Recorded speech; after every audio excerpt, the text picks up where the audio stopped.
ખરાબ નથી કરવી. સ્ટાર્ટ ચાલે કીધું. સ્ટાર્ટ. નમસ્કાર, હું જીત કોપકર, ભારતીય વિદ્યાર્થી સેના, રાજકોટ શહેર પ્રમુખ.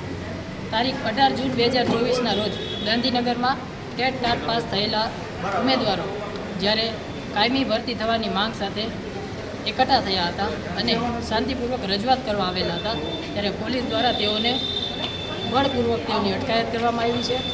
પોલીસ બહેનોની મર્યાદા રાખતા ચૂકી ગઈ છે. મહિલા ઉમેદવારોને અટકાયત કરવામાં આવી છે અને ક્યાંક ને ક્યાંક ઉમેદવારોને રોડ પર ઢસડીને તેઓની અટકાયત કરી છે, જે અયોગ્ય છે. તો આપણે સરકારશ્રીને એટલું પૂછવું છે કે જો કોઈ વ્યક્તિ પોતાની માંગ સાથે શાંતિપૂર્વક આવે તો તેને આ રીતે વર્તાવ કરવું એ કેટલું યોગ્ય છે.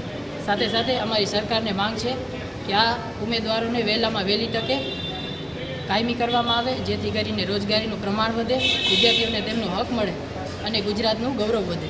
સાથે સાથે અમારી એક વિનંતી છે કે ફરીવાર પોલીસ દ્વારા આ રીતનો અત્યાચાર ન થાય તેની ખાસ કાળજી લેવામાં આવે. આભાર.